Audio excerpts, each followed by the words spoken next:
हम लोग रसायन विज्ञान का आखिरी टॉपिक पहले चैप्टर का हम लोग आज कवर करते हैं। ठीक, इसमें हम लोगों का जो टॉपिक रह गया था, इसमें सबसे इम्पोर्टेंट है रेडॉक्स अपक्रिया। रेडॉक्स अपक्रिया के बारे में आज हम लोग जानते हैं। रेडॉक्स अपक्रिया होती क्या है। हम लोग अपचयन और उपचयन के बारे में, अपचयन अपक्रिया और उपचयन अपक्रिया के बारे में पिछले टॉपिक में हम लोग डिस्कस कर चुके हैं। यानी जिस अपक्रिया में किसी पदार्थ में ऑक्सीजन की वृद्धि या हाइड्रोजन की कमी हो रही हो, वो उपचयन अपक्रिया कहलाती है। फिर से ध्यान से सुनिए कि वो अपक्रिया जिसमें ऑक्सीजन की वृद्धि हो और हाइड्रोजन की कमी हो, ऐसे अपक्रिया को हम उपचयन अपक्रिया कहते हैं। और वो अपक्रिया जिसमें ऑक्सीजन की कमी हो और हाइड्रोजन की वृद्धि हो, ऐसे अपक्रिया को हम अपचयन अपक्रिया कहते हैं। ठीक, फिर से एक बार फिर से ध्यान से सुन लीजिएगा और इसको याद कर लीजिएगा, क्योंकि बहुत इंपॉर्टेंट टॉपिक है। वो अपक्रिया जिसमें ऑक्सीजन की वृद्धि हो या हाइड्रोजन की कमी हो, ऐसे अपक्रिया को हम उपचयन अपक्रिया कहते हैं। और वह अपक्रिया जिसमें ऑक्सीजन की कमी हो और हाइड्रोजन की वृद्धि हो, ऐसे अपक्रिया को हम अपचयन अपक्रिया कहते हैं। अब हम लोग आज डिस्कस करने वाले हैं रेडॉक्स अपक्रिया के बारे में। ठीक, तो वो अपक्रिया जो एक पदार्थ उपचयित और दूसरा पदार्थ अपचयित होता हो, ऐसी अपक्रिया को उपचयन अपचयन या रेडॉक्स अपक्रिया कहते हैं। यानी दूसरे शब्दों में, आसान भाषा में हम इसको समझ सकते हैं कि ऐसी अभिक्रियाएं जिसमें दोनों घटनाएं, अपचयन की और उपचयन की, दोनों एक साथ घटित होती हैं, ऐसे अपक्रिया को हम रेडॉक्स अपक्रिया कहते हैं। जैसे एग्जाम्पल के तौर पे CuO copper oxide plus H2 gives Cu plus H2O। इसमें हम देखते हैं, इसमें एक साइड में देखिए कॉपर के साथ ऑक्सीजन जुड़ा हुआ है और दूसरे साइड में कॉपर सिंगल बचा हुआ है। अब यहाँ से कॉपर, ये अभिक्रिया होने के बाद कॉपर से ऑक्सीजन रिमूव हो गया, तो यहाँ पर कॉपर का क्या हो गया, अपचयन हो गया। और यहाँ हाइड्रोजन के साथ ऑक्सीजन यहाँ पर जुड़ गया, तो यहाँ हाइड्रोजन का क्या हो गया, उपचयन हो गया। यानी इस अभिक्रिया में अपचयन और उपचयन दोनों अभिक्रियाएं प्रदर्शित हो रही हैं, तो ऐसे अपक्रिया को हम रेडॉक्स अपक्रिया कहते हैं। ठीक, अब इसमें हम जानते हैं कि उपचायक और अपचायक ये क्या होता है। ये ऑक्सीडाइजिंग एजेंट्स या रिड्यूसिंग एजेंट क्या होते हैं। जिन पदार्थों की सहायता से उपचयन होता है, जिन पदार्थों की सहायता से उपचयन होता है, उन्हें हम उपचायक कहते हैं। ठीक, जिस पदार्थों की सहायता से अपचयन होता है, उन्हें हम अपचायक कहते हैं।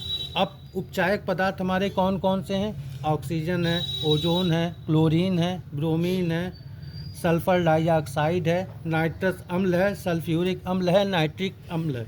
ये सारे हमारे उपचायक पदार्थ हैं। और अपचायक पदार्थ क्या है।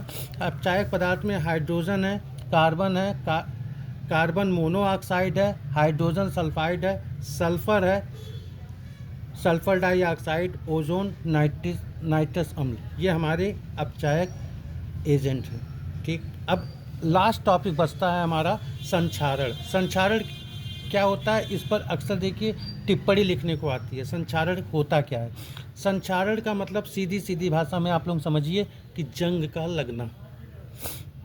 यानी अब लोहे के पास, लोहे में देखिए अक्सर जंग लगता है। जब कोई धातु अपने आसपास अम्ल, आर्द्रता आदि के संपर्क में आती है, तो वह संक्षारित हो जाती है। और संक्षारित होने की ही प्रक्रिया को हम संक्षारण कहते हैं।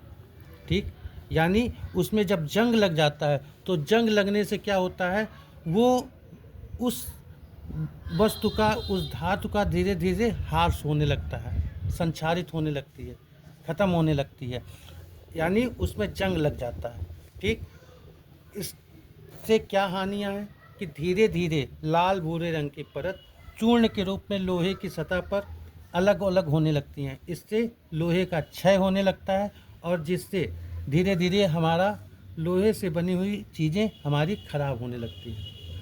ठीक, इससे उपाय क्या है? संक्षारण से बचाव के लिए हम उन धातुओं या उन लोहों में हम पेंट करते हैं जिससे उसमें वायु या नमी उसके संपर्क में ना आने पाए। लंबे समय तक संक्षारण से बचाव के लिए टिन की परत चढ़ाकर गैल्वेनीकरण किया जाता है। अगला टॉपिक हमारा लास्ट टॉपिक है विकृत गंधिता।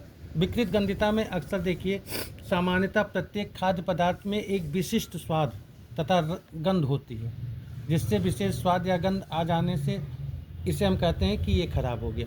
जैसे रात में खाना अगर हम लोग रखते हैं, अगर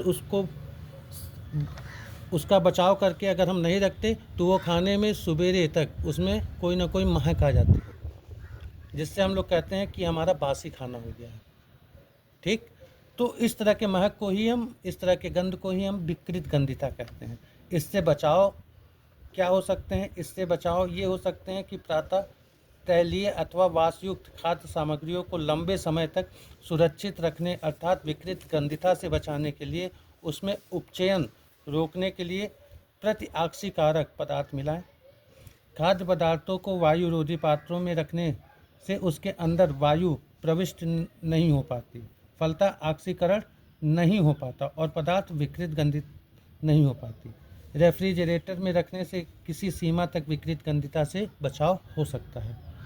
चिप्स निर्माता कंपनी चिप्स की थैली में ऑक्सीजन हटा करके उसमें नाइट्रोजन जैसी कम सक्रिय गैस भर देते हैं, जिससे चिप्स का उपचयन नहीं हो पाता। ठीक, तो ये विकृत गंधिता के बचाव हैं। ये टॉपिक आपका यहाँ पर और ये चैप्टर भी आपका यहाँ पर ख़त्म होता है।